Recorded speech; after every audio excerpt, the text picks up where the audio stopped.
Le bad boy est de retour. Holger Rune 2.0 régale face à Alex de Mineur. Il affrontera Alexander Zverev en demi-finale de Bercy. La chute inexorable de Stefanos Tsitsipas et le nouveau match de patron d'Hugo Humbert. C'est le programme hugotesque de ton nouveau digest de Paris-Bercy. Je te laisse claquer ton plus beau pouce et on attaque juste après ça. Et on attaque avec Hugo Humbert qui vient juste à l'instant de sortir Jordan Thompson, une superbe performance qui a eu 2 temps distincts. Le premier, ça a été exactement comme son match face à Carlos Alcaraz, c'est-à-dire qu'il est rentré dans le buffet, dans le lard de Jordan Thompson, qui peut être un joueur un tout petit peu émotif parfois.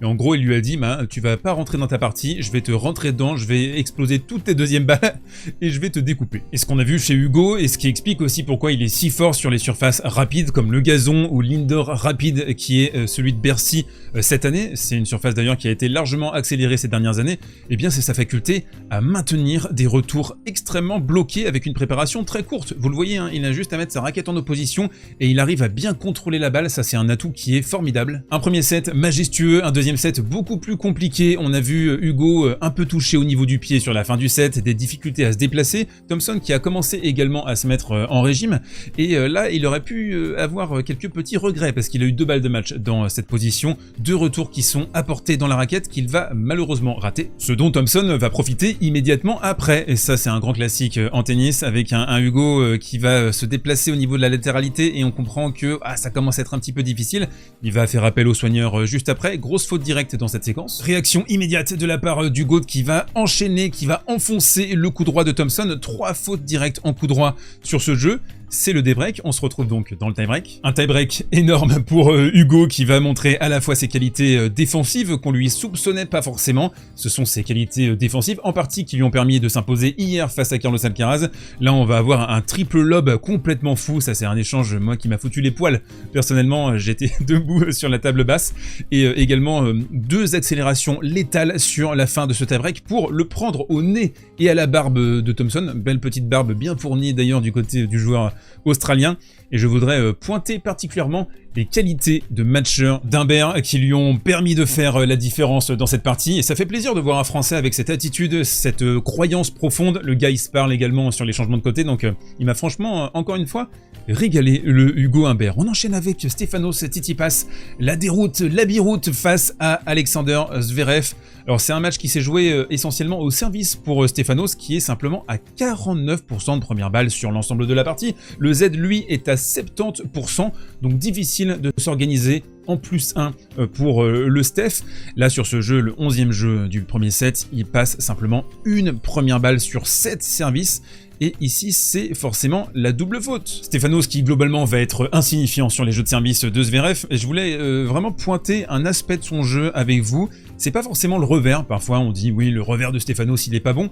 Le revers arrêté, bien en appui, ça va. J'ai envie de dire, ça va. Mais le revers défensif en mouvement, on sent qu'il y a un manque de synchronisation dans son geste. En fait, c'est un geste qui est tellement fouetté, qui est tellement raide qu'il a besoin d'être solidement ancré au sol pour pouvoir le réaliser. Quand il est en déplacement, en mouvement comme ça, c'est très souvent raté. Le Z qui va briquer à la fin de la première manche, mais qui, comme d'habitude, sur le point important ici, balle de débrécos pour Stefanos, il va se mettre à 3 mètres de la ligne de fond, il va mettre des ronds, il va attendre la faute et elle va se réaliser pour Stefanos qui pourtant est sur son coup droit favori, le petit croisé ici dans cette position.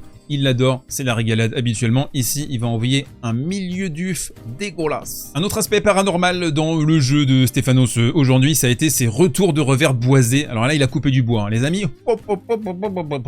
Ce serait magnifique pourtant pour lui de maîtriser ce petit retour de revers slicé court. Ça, Roger l'adorait. Mais également celui de Musetti. On l'a vu par exemple à Wimbledon, le petit slice court croisé ici dans cette position. En plus, Zverev, il déteste avancer dans le court de base, mais également sur son revers avec une balle basse. Et on se retrouve in fine avec un Stefanos qui va marquer simplement 2 points sur le jeu de service de Zverev à partir du break réalisé au début de la deuxième manche, et un déclassement, un sentiment de déclassement pour Stefanos qui doit nous peiner quand même pour ce joueur qui est un joueur fantastique, flamboyant, esthétique, avec une proposition tennistique qui est assez rare aujourd'hui je trouve. Stefanos qui ne terminera même pas dans le top 10 cette saison et qui n'ira pas au Masters pour la première fois depuis 2018, il l'avait remporté en 2019, et moi j'ai vraiment ce sentiment que Stefanos là il est à la croisée des chemins, il va falloir trouver le bon coach pour essayer de se relancer. Et justement, la transition de zinzin, on enchaîne avec le match entre Holger Rune et Dominor. Superbe match, j'ai trouvé vraiment l'un des meilleurs matchs de ce tournoi, un match extrêmement plaisant. Et on a vu donc le retour, alors ça fait quelques semaines maintenant, Lars Christensen qui est présent de nouveau dans le box d'Holger Rune. C'est l'architecte de Holger Rune, si ça peut exister, si on peut dire ça d'une relation entraîneur-entraîné. Mais en tout cas, c'est l'homme qui a construit Rune. Et là, on a vu Rune sur ce match, mais également sur les matchs précédents, plus patient, plus discipliné. Alors, il y a toujours des petites bisbilles avec son équipe, on va en reparler d'ici quelques instants. Et c'est toujours un joueur qui est un petit peu un grand enfant, mais je trouve que ce retour a complètement métamorphosé Rune. Le premier point précis que Christensen a immédiatement travaillé avec Rune, c'est le service, et on le voit. Alors là, c'était un petit peu étrange sur ce match parce que il frappait pas à pleine vitesse ses services au début, et ensuite il a alterné entre 175, 190 parfois, mais un service vraiment à l'économie, tout en relâchement. Rune a expliqué d'ailleurs à la presse que dès les premières séances, Christensen il a trouvé un truc sur le service de Rune, et il a réussi à l'améliorer immédiatement, donc c'est ça aussi d'avoir un bon coach, hein, ça te permet d'améliorer certains pans de ton jeu. Un autre truc vraiment saisissant, je trouve, dans le jeu de Rune là, c'est l'identification, beaucoup plus patient, capable d'arrondir, et une meilleure identification aussi. Il avait tellement tendance ces derniers mois à matraquer la balle, à tenter des coups gagnants dans tous les sens. Là, on a vu le retour du revers cosmique long de ligne, magnifiquement bien exécuté. Forcément, on pouvait s'y attendre, ça a été un match extrêmement dynamique avec beaucoup de steals, c'est-à-dire des points qui sont retournés, qui sont entre guillemets volés. Vous êtes dans une position extrêmement inconfortable, défensive, et vous arrivez à remporter l'échange. Dominor qui est à 20 sur 23 au filet, c'est une stat qui est énorme. C'est un joueur qui est très à l'aise au filet et surtout qui se projette très vite vers l'avant.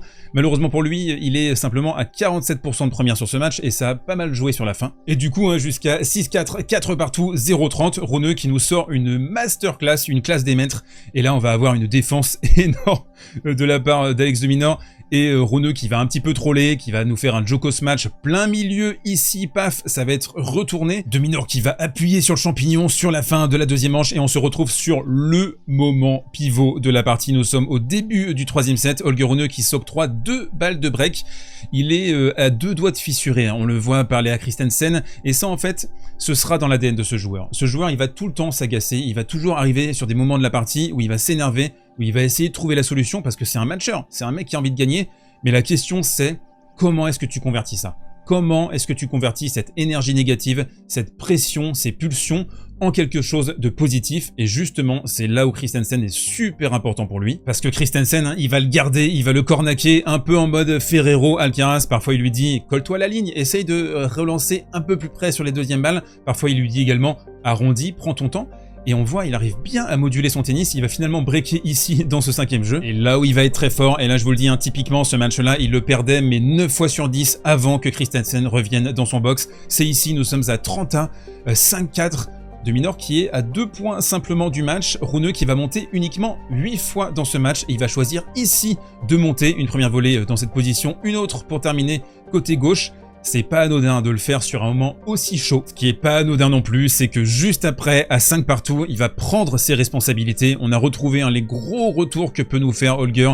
On les avait vus d'ailleurs lors de sa victoire en 2022 à Bercy, justement. Donc on a retrouvé, je trouve, un super Holger Rune, l'un de ses meilleurs matchs de la saison, au meilleur des moments, et avec une petite demi-finale demain, pas piqué des hannetons. Et on se termine mes bébous des îles avec le coin prono sponsorisé par les Winami de Winamax et une toute nouvelle offre à vous proposer jusqu'au 10 novembre inclus, c'est 15 € offerts en free bet sans dépôt pour tous les nouveaux joueurs. C'est une offre en plus qui est cumulable avec l'offre précédente qui était de 100 € de free bet au maximum en fonction de ce que vous déposez initialement. Offre, attention, exclusivement réservée aux adultes. Alors demain, on va avoir le Zverev Rune, c'est le remake de ce fameux match à Roland-Garros où Rune est pas très loin dans le 4e et puis il se dit hop, je vais attendre le tie-break. Je vais me le faire dans le tie-break de la 4e manche, c'est pas du tout ce qui va se passer.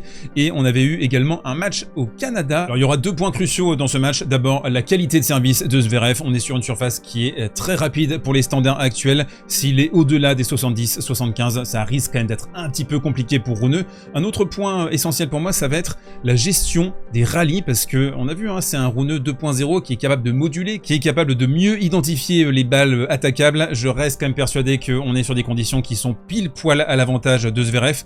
Donc je vois une victoire du Z en 3. L'autre match, on n'a pas encore la cote, mais ce sera entre Hugo Humbert et soit Dimitrov, soit Khachanov. Il faudra surveiller l'état physique et l'état de fraîcheur d'Humbert parce que c'est un jeu quand même qui est très énergivore hein, d'envoyer des pastèques, d'avancer encore et encore. Il faut être extrêmement précis sur le jeu de jambes et sur les qualités de service, sur la concentration également.